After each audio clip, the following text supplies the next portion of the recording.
ready or not, it's weather for Weather Geeks time on this Wednesday evening. What a decent afternoon we had today after a frigid start. And if you like today, you're going to like tomorrow even more because it'll be much more comfortable tomorrow. All the numbers, including today's numbers, it was the coldest morning since February the 4th this morning. At the airport, we dropped down to 16 degrees. It was 15 in Akron, 19 in Pittsburgh. That low on February the 4th was in the single digits. We then were in pretty much a blowtorch winter pattern for the rest of February and into March, and very rarely did we even sniff the middle teens for overnight lows. But turned into a decent afternoon today. The sky cleared right on time for the sunset this evening. Checking out that sunset on our Canfield Fairgrounds time lapse, looking good at the end of the day today and into early this evening. But when you factor in the breezes, it was no fun to be outside during the first half of the day today. Those air temperatures were in the teens. The wind chills were in the single digits. Now, the wind chill steadily rose in the afternoon as the temperature rose, and also the wind started to slacken a little bit towards the end of the day today. And so we've seen marked improvement in the wind chill department over the last 24 hours or so. Quick recap of the snow totals. We talked about this some last evening, but we can show you graphically this evening what the lake effect event ended up doing around the Great Lakes. Of course, pretty classic lake effect map here with the lake effect snow off of Lake Erie and Lake Ontario, depositing the highest amounts in kind of the usual areas around areas downwind of Lake Ontario, just south of Watertown, New York, out towards the Tug Hill Plateau.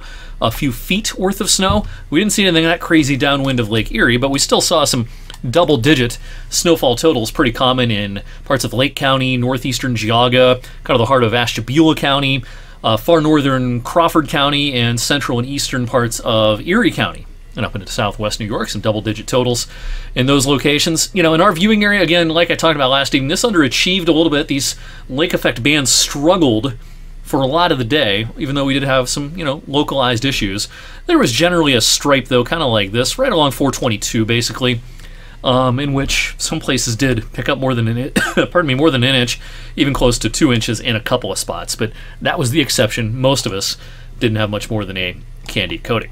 All right, so some of us don't like snow, some of us like snow, some of us really like snow, including Jupiter here. Thanks to Carrie from Mineral Ridge for submitting this awesome picture today of Jupiter's first snowfall. And what a well-timed picture. Makes him look very, very excited to see that snow on the ground in Mineral Ridge on Tuesday. Don't forget, you can submit weather pictures to us anytime via email, weatherpics, PICS, at WFMJ.com.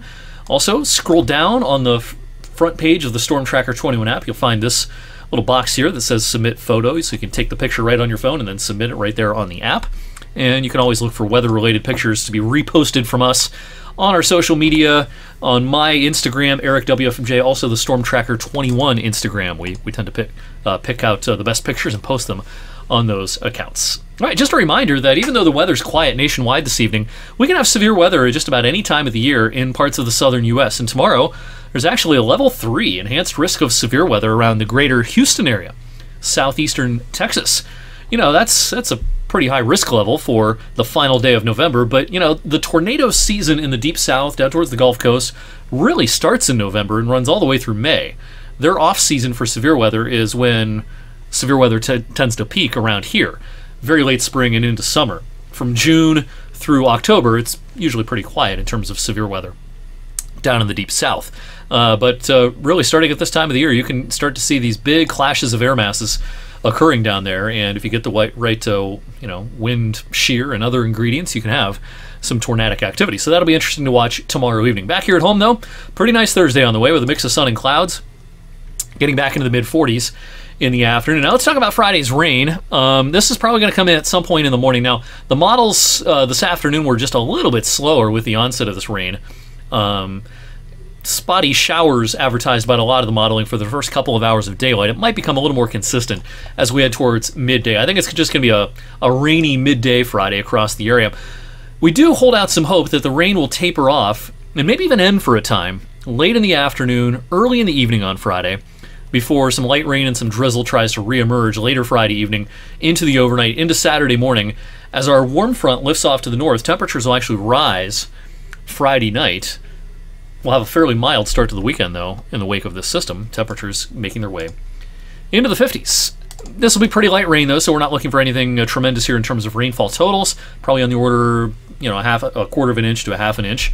Decent model agreement on rainfall totals through Friday night.